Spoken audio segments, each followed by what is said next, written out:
Good morning, everybody.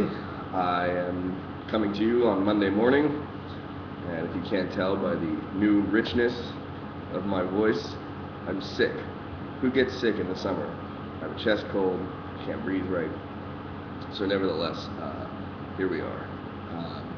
Just wanted to quickly go over some of the forum questions and kind of set you up for this coming week.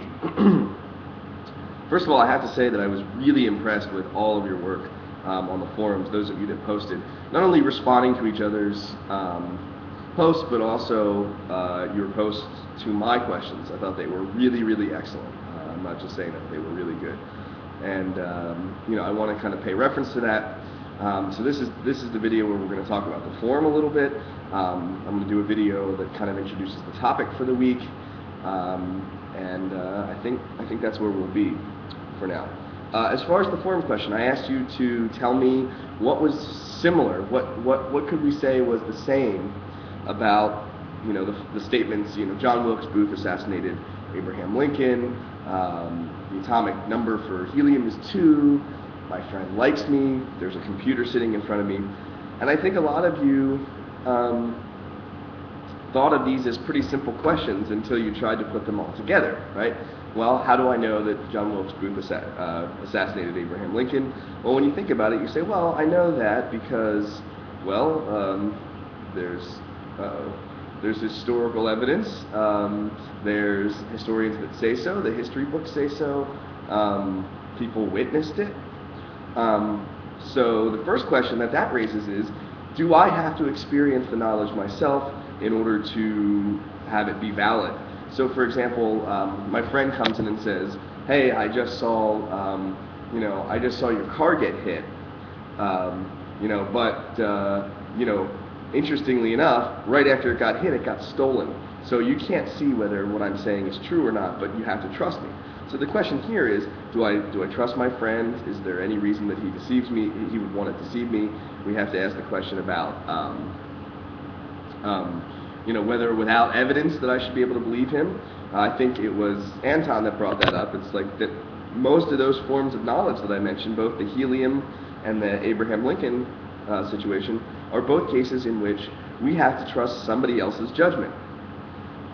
Something like the atomic number for helium is not something that we can independently verify. It's not like I can go out and check my car and see, oh, yep, there it is, the atomic number of helium is 2. It's just not something I can do. So once again, I have to trust in somebody else's interpretation of something. But then I asked you, what about the computer sitting right in front of you? You have to trust that, right? I mean, it's right there. I can touch it, I can feel it, it's right in front of me right now. But yet again, as you should probably know from Rashomon or from, excuse me, any number of the readings, that you can't always trust your senses. Descartes is worried about this. He says when you dip that stick into water, it looks like it's bending, but when you pull it back out again, it's straight. This is an optical illusion, and these sort of things happen all the time. Okay? Now, I would be a little bit worried if you said, I made this YouTube video and my computer wasn't really in front of me. I think I'd probably be pretty embarrassed that I would be sitting here in my living room talking to my coffee table, thinking I was making a YouTube video. But stranger things have happened. So the other aspect of it is, how do I know someone likes me? Well, the question is probably the same as, how do I know if my cat is getting sick because of the wet food or dry food, right? In a kind of experimental way. Somebody can tell you, but that's not necessarily how you know. You tell from evidential kind of statements. They do things that people who like people do. They comfort you when you're sad. They help you out when you need it. They laugh with you. They want to hang out with you. That sort of thing. Okay. But I think what should be coming clear about now is that it's 2 conclusions. At least this is what I've gleaned from your forum posts. And I want to kind of keep the class rolling with what you say rather than me saying this is how everything is supposed to be. Anyway, one, I think it was also Anton that made this point. There is no one thing that guarantees that all of those things are true. Okay, even personal experience, right? I think he was struggling with the idea that, well, I didn't personally witness the assassination, that I would, so I have a certain level of degree less of certainty. But my question would be, even if you did see it, would you be sure that it was John Wilkes Booth? He was an actor after all. Maybe maybe he was playing this character of John Wilkes Booth. You know, there's all sorts of possible problems there. So the issue there is that it doesn't seem that any one way guarantees absolute knowledge of something, and even combined with the reason, the senses, excuse me, reason, senses, testimony from other people. Somehow they're all put together in this big hodgepodge, this kind of strange, you know, combination of sorts of all of these different forms of knowing things. And which one we use to trust and which one we ultimately feel is important is going to have to do with the type of knowledge that we're looking for. I think that it was Erica, and I think echoed by Kristen, the idea that there is this sort of sense of circularity. Every time you think you have an answer, that it's kind of undercut by the fact that some aspect of it is presupposing the existence of some other knowledge. You know, in that, you know, for example, that the computer is here presupposes the idea that my senses actually connect to the world the way things are. Or, as some of you said, that language is adequate. Okay, when I say atomic number of helium, what are we talking about, atomic number? Is it its place on a larger chart? In that case, it seems that it could be arbitrary.